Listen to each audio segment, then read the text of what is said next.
Sonic Heroes was so much better than it had any right being. In fact, I think it's one of the best Sonic games ever made. And today I want to go through what exactly made it so special and why I think it needs a remake, or at a bare minimum, a remaster.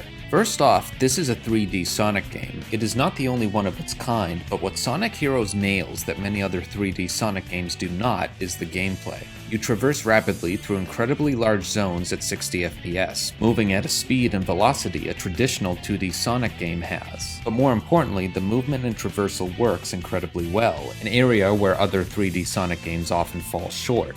The overall gameplay is relatively simple, yet fun. At any point, you can switch between Sonic, the speed character, Tails, the flying character, and Knuckles, the power character. Each character can level up 3 times and become more powerful each time, which actually makes a large difference. So let's naturally segue into the gameplay of fighting. Enemies may be weak to certain characters, so in many instances you are constantly switching to take down enemies. But where this game shines in its fighting is its boss battles. There are some bosses that are large in both spectacle and size. Each boss stage is unique, and it's extremely satisfying taking down these giant monstrosities. However, not every boss is a giant Eggman robot. You have boss fights against teams made up of other Sonic characters. There are also boss stages that consist of fighting off wave after wave of enemies. What I like so much about these bosses is that the stages never forget this is a Sonic game. You always need to be moving and evading quickly while also constantly attacking. These boss stages all lead to the great final boss. The robot is huge and intimidating, there are a few different traversal methods to choose from in the level, you are constantly being attacked from multiple enemies, and the boss itself is no pushover.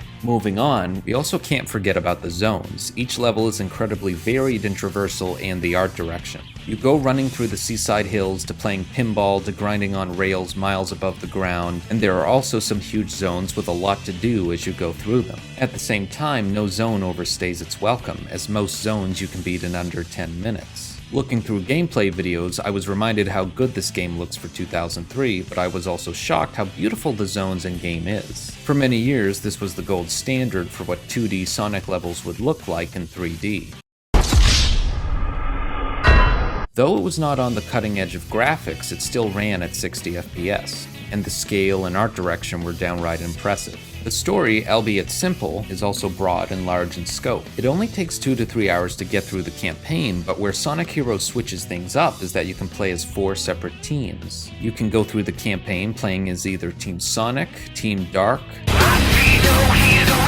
Team Rose, or Team Chaotix. This feature of the game provides great replay value. When all is said and done, it can actually take 8 to 10 hours or longer to go through the campaign with all the teams. Each team is functionally the same, each having a speed, flying, and power character, but actually playing through the game with each team is not exactly the same. Each team provides different difficulty, with Team Rose being easier while Dark is tougher. Each team has their own unique cutscenes, boss fights change depending on who your team is, and there is different dialogue between characters of each team as you play through the campaign. Since the zones and levels don't last too long, that also helps in keeping things feeling fresh for each team playthrough. But I haven't talked about one of the best parts of Sonic Heroes, which is the soundtrack. The music goes so hard in this game.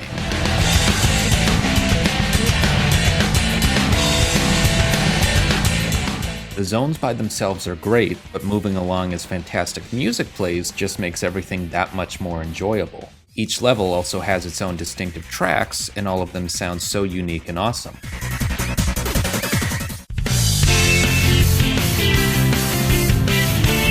So given all this praise, I absolutely think this game deserves a 1-to-1 remake, or at least a remaster. The zones being updated with more modern graphics would be absolutely beautiful. Similarly, adding a lot more detail and scope to the boss stages is definitely needed.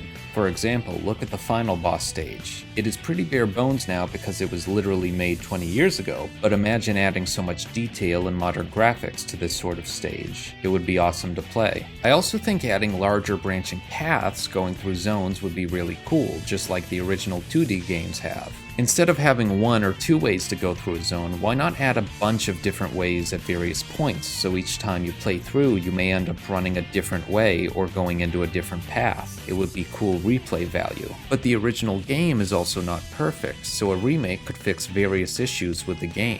For example, sometimes fighting enemies and traversing through zones felt janky. Specifically, there is no targeting system for enemies or traversal. The game auto-targets everything for you. It usually works well enough, but other times it does not. You'll miss enemies with Knuckles a whole bunch, and other times you'll be right on top of a rail only for you to miss it and fall to your death. I would also want a few more enemy types to keep things fresh. Now, aside from these gameplay-focused issues, the secret boss stage was also way too simplistic and gimmicky, with a bare-bones level that did not feel satisfying, so that could also be reworked. Some puzzles also slowed down gameplay too, which kind of goes against the idea of quickly traversing through zones. Now, there are more issues than just the ones I've listed here, but you get the point. A remake could resolve all those problems. While doing some research, I did see some predictions for some sort of remaster, but that seems like wishful thinking. I certainly hope something is in the works, and I wouldn't be surprised if that's the case, with Sega wanting to remake a lot of their classics. At the same time, Sonic games usually aren't remade, so don't get your hopes up.